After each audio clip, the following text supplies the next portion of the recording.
Good morning.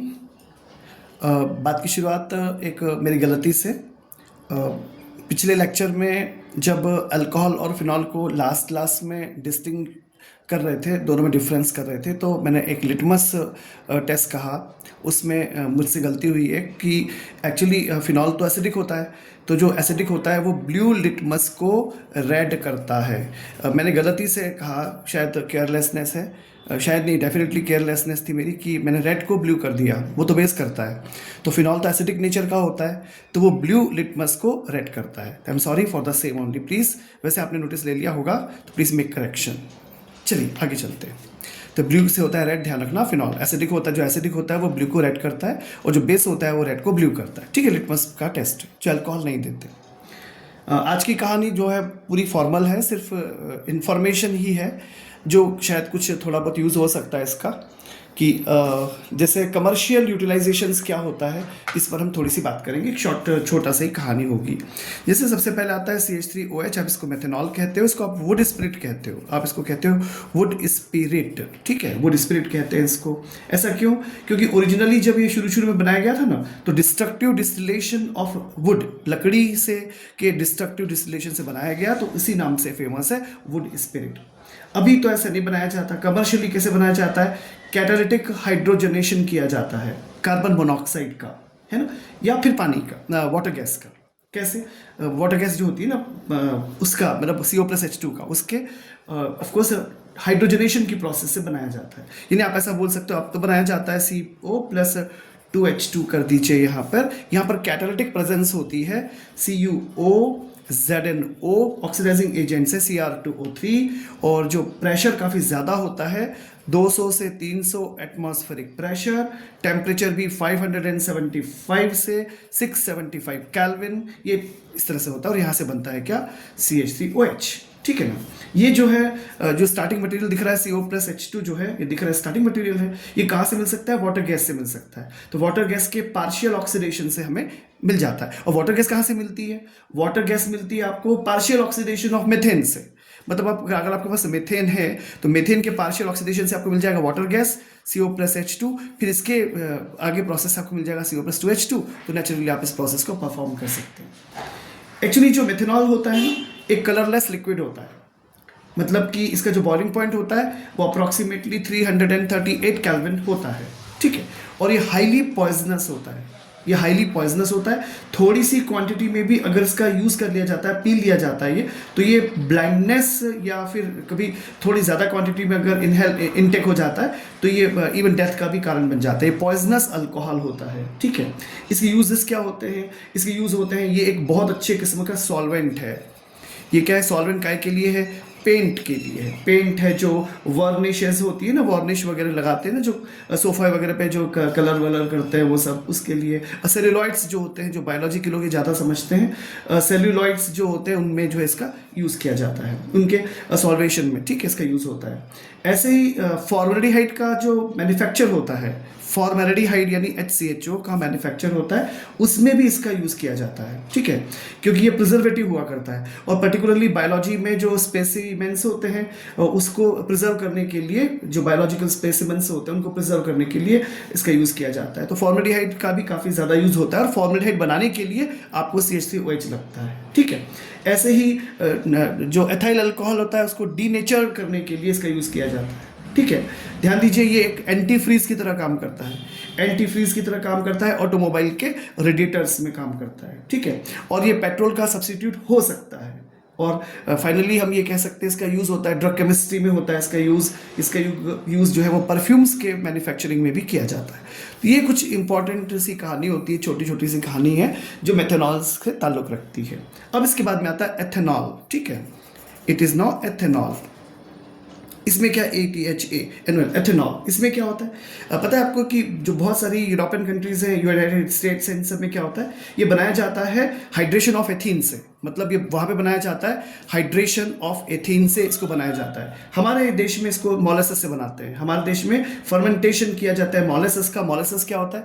जब शक्कर बनाने की प्रोसेस होती है केन शुगर से, तो उसमें बीच में कहीं कोई बाय प्रोडक्ट मिलता है, जिसे हम मोलेसेस कहते हैं, जो थोड़ा रेडिश ब्राउन कलर का एक सिरप टाइप का हो जाता है और क्रिस्टलाइजेशन ऑफ शुगर के बाद बचता है, तो उसका यूज़ किया जाता है, जिसमें 40% शुगर होती है, जिसमें 40% शुगर होती है, उसी से बनाया जाता है। अच्छा, उसके अलावा ये भी ध्यान रखिएगा कि मॉलिसस के अलावा, मतलब MOLASSES, मॉलिसस के अलावा ये कहाँ से बनाया जाता है? फर्मेंटेशन से भी बनाया जाता है। जैसे कि स्टार्ची मटेरियल जो होता है ना, जो स्टार्ची मटेरियल होता है, जैसे कि पोटैटोज होते हैं, बार्ले है, चावल है, राइस है ना, मेज है, उनसे भी बनाया जाता है। पर उस प्रोसेस में क्या होता है? फर्मेंटेशन किया जाता है, जिसमें लार्ज मॉलिक्यूल को छोटे मॉलिक्यूल्स में तोड़ा जाता है एंजाइम्स की मदद से। एंजाइम्स कुछ तोड़फोड़ वाले एलिमेंट्स हो सकते हैं, ऐसा मान सकते हैं हम। तो वो जो एंजाइम्स होते हैं वो क्या करते हैं? तोड़फोड़ करते हैं, मतलब बड़े मॉलिक्यूल को, मैक्रो मॉलिक्यूल को छोटे मॉलिक्यूल में तोड़ते हैं। वो थोड़ा सी उसके बारे में हम बात कर लेते हैं कि कैसे हो सकता है। और ये जो सोर्स ऑफ एंजाइम्स होता है ना, वो यीस्ट होता है, और जो जर्मिनेटेड बार्ले वगैरह है उससे हो जाता है। ठीक है, जैसे मैं एग्जांपल दे सकता हूँ शुगर से बनाना। जैसे मान लो सुक्रोज ले लेते हैं, C12H22O11 प्लस H2O कीजिएगा, तो हम यहाँ पे लिख देते हैं इनवर्टेज। ये एंजाइम है, इनवर्टेज, इसके कारण तोड़फोड़ हो जाती है, C6H12O6 हो जाता है, और दूसरा C6H12O6 हो जाता है। ये ग्लूकोज और ये फ्रक्टोज है ना। ये आपको पता होगा, बायोमॉलिक्यूल वाले सेक्शन में पढ़ने मिलेगा कि ये जो दिख रहा है ये अल्फा यूनिट है, अल्फा डी ग्लूकोज है ये, और ये जो दिख रहा है ना, ये क्या है? ये बीटा डी फ्रक्टोज है, ये बीटा डी फ्रक्टोज है, ये एल्डोज है, कीटोज है, इसमें एल्डिहाइड, इसमें कीटोन है। एनीवे, हाँ वो बात की बात है, फिलहाल तो ये ऐसे हो जाता है।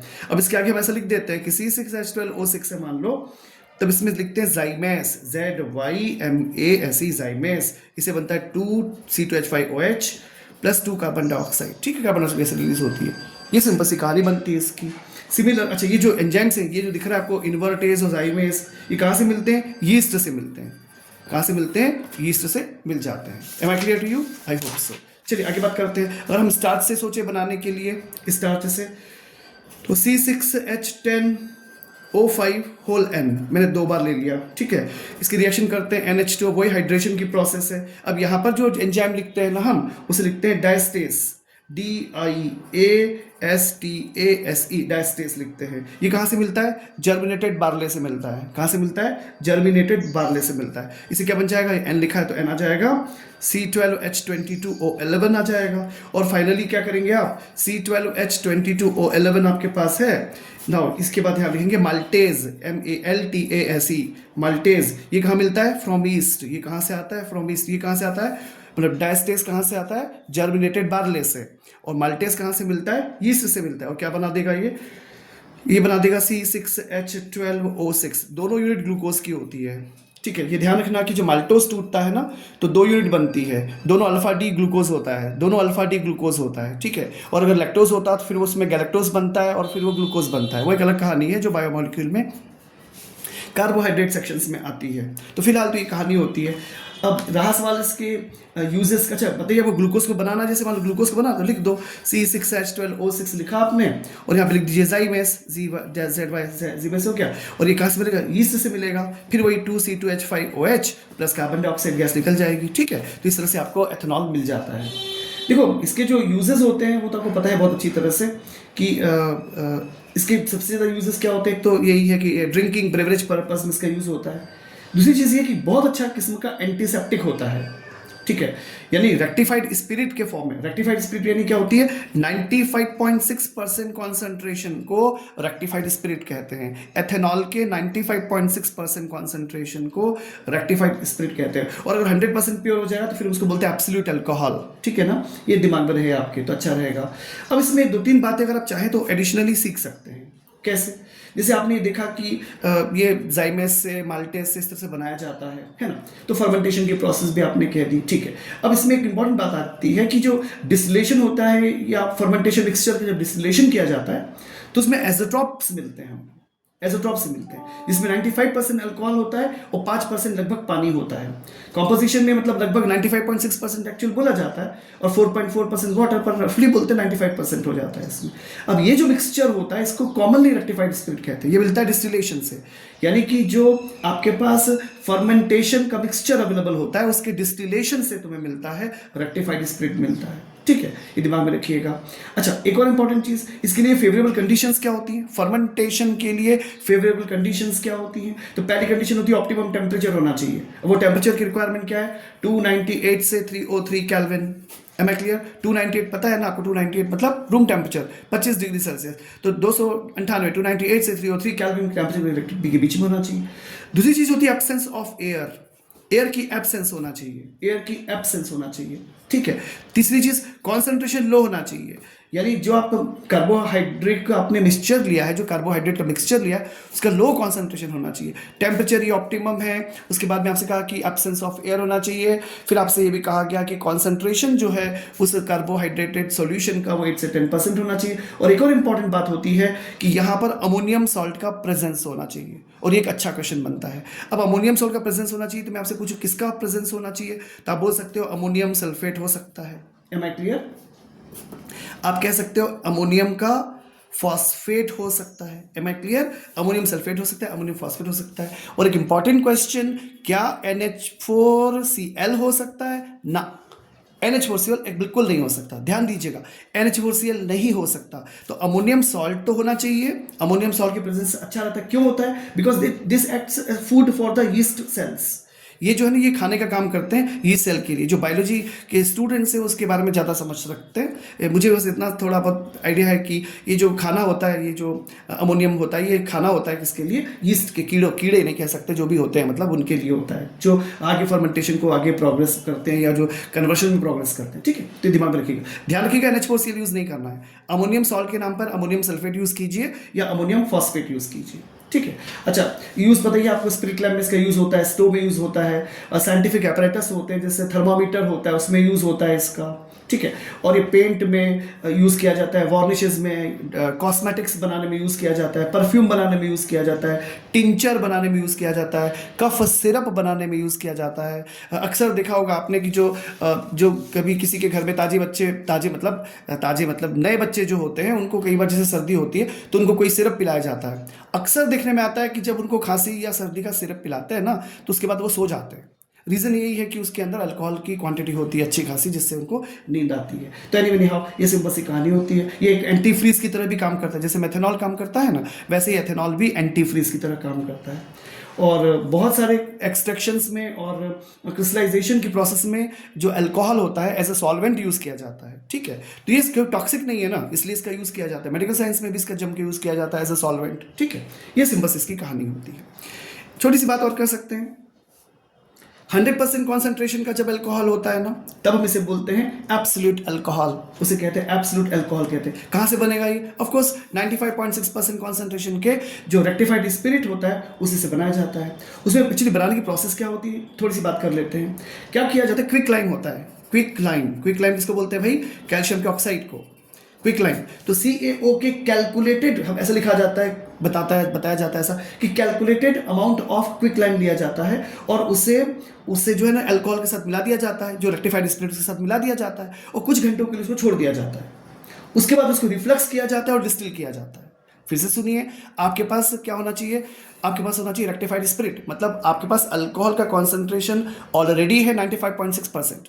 अब उसको आप किसी कैलकुलेटेड अमाउंट में कैल्शियम ऑक्साइड के साथ मिक्स करते हैं और उसे कुछ घंटों के लिए छोड़ देते हैं, कुछ समय के लिए छोड़ देते हैं उसको। उसके बाद में क्या करते हैं? आप उसको रिफ्लक्स करते हैं और डिस्टिल करते हैं, तो आपको 100% कॉन्सेंट्रेशन का अल्कोहल मिल जाता है, जिसे आप एब्सोल्यूट अल्कोहल के नाम से रिकॉग्नाइज करते हैं, ठीक है। ये दिमाग में रखिएगा। अच्छा, इसके बारे में थोड़ा सा और बताया जा सकता है। जैसे आप जब कमर्शियली बनाया जाता है, इसको लार्ज स्केल में बनाया जाता है, तब इसको एज़ोट्रोपिक डिस्टिलेशन मेथड से बनाया जाता है। इसे बनाया जाता है एज़ोट्रोपिक डिस्टिलेशन मेथड से बनाया जाता है। यानी ये क्या किया जाता है? बेंजीन के साथ, किसी कमर्शियल प्रिपरेशन में ये बेंजीन के साथ मिक्स किया जाता है और उसका फिर फ्रैक्शनल डिस्टिलेशन किया जाता है। तो जो पहला फ्रैक्शन होता है उसका, वो हुआ करता है, एक एज़ोट्रोप बनता है, उसे हम क्या करते हैं? टर्नरी,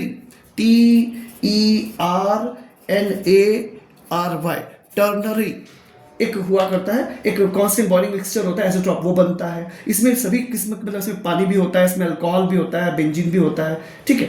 और फिर बेंजीन से मैक्सिमम होता है, अल्कोहल लगभग 18.5% से 19% के बीच में होता है। फिर सेकेंड फ्रैक्शन निकलता है उसमें। सेकेंड फ्रैक्शन में क्या होता है? उसको बोलते हैं बाइनरी, ये होता है टर्नरी, वो होता है बाइनरी। तो जो बाइनरी होता है उसमें क्या होता है, अल्कोहल का परसेंटेज ज़्यादा होता है, अप्रॉक्सीमेटली 32.4% अल्कोहल होता है उसमें। और फिर लास्ट में क्या हो जाता है, फाइनली आपको पूरा का पूरा लास्ट फ्रैक्शन जो होता है वो प्योर अल्कोहल का मिलता है 100% का। तो ये प्रोसेस कमर्शियली यूज़ की जाती है, जो बेंजीन के साथ मिक्स करके उसका डिस्टिलेशन किया जाता है, फ्रैक्शनल डिस्टिलेशन किया जाता है, ठीक है ना। तो ये दिमाग में रखिएगा। उसका टेम्परेचर जो होता है ना फाइनली वो 351 केल्विन हुआ करता है। एक छोटा सा नोट और बात करते हैं इसके ऊपर कि what do mean by the power alcohol. आजकल जो बाजार में आजकल बाजार में जो पेट्रोल मिलता है उसमें अल्कोहल मिक्स होता है, ठीक है। नेचुरली एक ऐसा पेट्रोल, एक ऐसा हाइड्रोकार्बन जैसे गैसोलीन जिसको एक्चुअली कहा जाता है, gasoline actually petrol word is not correct word is gasoline, पर हम लोग तो आदी होते हैं ना पेट्रोल बोलने के, तो फिर वो पेट्रोल ही ठीक है। तो क्या होता है कि ये जो मिक्सचर होता है इसमें अप्रॉक्सीमेटली 20:80, मतलब हम इसमें 20% मिलाते हैं अल्कोहल, 80% होता है पेट्रोल। इस मिक्सचर का यूज एज अ फ्यूल किया जाता है, इसे कहा जाता है पावर अल्कोहल, इसे कहा जाता है power alcohol. Am I clear? यानी 20-80 का रेशियो हुआ करता है, 20 क्या है अल्कोहल है, 80 क्या है पेट्रोल है, जिसको आप गैसोलीन कहते हो। तो इसका यूज किया जाता है फ्यूल में एज अ फ्यूल, मतलब व्हीकल्स में यूज किया जाता है एज अ फ्यूल, ठीक है। इसे कहा जाता है पावर अल्कोहल। लास्ट में डी नेचर्ड स्पिरिट क्या होता है, यही कि जैसे जो अल्कोहल बनाया जाता है इंडस्ट्रियल पर्पस से, देखो ब्रिवरेज पर्पस से जो बनाया जाता है वो टॉक्सिक नहीं होता, पर क्योंकि आपने थोड़ी देर पहले सुना होगा कैल्शियम ऑक्साइड का यूज़ करके आप उसको बनाते हो, क्विक लाइम को यूज़ करके बनाते हो। पर जब कमर्शियली बनाया जाता है ये, यानी किसी पेंट इंडस्ट्री में काम करने के लिए, अब है तो एथेनॉल ही, तो इसको बनाया जाता है बेंजीन से, तो वो होता है टॉक्सिक। वो क्या हुआ करता है, टॉक्सिक होता है। अब उसमें टॉक्सिसिटी और ज़्यादा बढ़ाने के लिए ज़बरदस्ती कोई पी नहीं ले उसको, यानी जो स्पिरिट पेंट में मिलाने के काम में आ रही है वो ऐसा नहीं हो कि कोई पिए, तो उसको बचाने के लिए उसको डीनेचर करते हैं। तो उसमें जानबूझ के मिलाया जाता है। एक तो मिलाया जाता है कॉपर सल्फेट, जिससे उसका कलर अलग हो जाए। कॉपर सल्फेट का कलर ब्लू होता है ना, कॉपर सल्फेट .H2 होता है ना, इसका कलर ब्लू होता है, ये मिलाया जाता है उसमें, उसको डीनेचर करने के लिए। और जानबूझ के उसमें मिलाया जाता है मेथेनॉल। मेथेनॉल पॉइजनस होता है, तो इससे क्या होगा कि वो पिया कम जाएगा, तो उसको डीनेचुरलाइजेशन कहते हैं, या डीनेचर करने को ऐसा कहा जाता है, ठीक है। इसमें कई बार एसीटोन मिला दिया जाता है, पिरिडीन मिला दिया जाता है, जिसमें बदबू आती है ना, ऐसी चीज़ें मिला देते हैं जिससे कि वो डीनेचर्ड हो जाए। मैथिलेटेड स्पिरिट के नाम से हम इसको रिकॉग्नाइज करते हैं। तो आमतौर पर इसको मैथिलेटेड स्पिरिट कहते हैं, जिसको आप डीनेचर्ड अल्कोहल कहते हो। लास्ट कॉन्सेप्ट है इसका, अल्कोहल फिनॉल का अंतिम दौर है ये। फिनॉल के या कार्बोलिक एसिड, पता है ना आपको कि फिनॉल को कार्बोलिक एसिड भी कहते हैं। इसका यूज़ क्या होता है, एंटीसेप्टिक की तरह यूज़ होता है, ये डिसइंफेक्टेंट की तरह यूज़ होता है, साबुन में यूज़ होता है, लोशन में यूज़ होता है, ठीक है। एक फिनॉलिक कंपाउंड होता है जिसे हम कहते हैं हेक्साक्लोरोफीन। ये यूज होता है एज बहुत सारे माउथ वॉश जो होते हैं, डिओडोरेंट्स होते हैं, या मेडिकेटेड स्किन के क्लेंजर्स होते हैं, इसमें इसका यूज किया जाता है। तो फिनॉल का यूज किया जाता है हेक्साक्लोरोफीन बनाने में। CHLOROPHENE, इसको बनाने में यूज़ किया जाता है, फिनॉल से ही बनता है, कि अच्छा यूज़ होता है। ये माउथ वॉश वगैरह जो होते हैं ना, जो मतलब होता है बस, तो ये हो गया है। ऐसे ही कुछ ड्रग्स बनती है, जैसे कि एस्पिरिन है, मैंने आपसे पहले भी इसको शेयर किया था, और ऑयल ऑफ विंटरग्रीन बनाना रहता है, और सेलॉल बनाना रहता है, तो उसमें भी इसका यूज़ किया जाता है।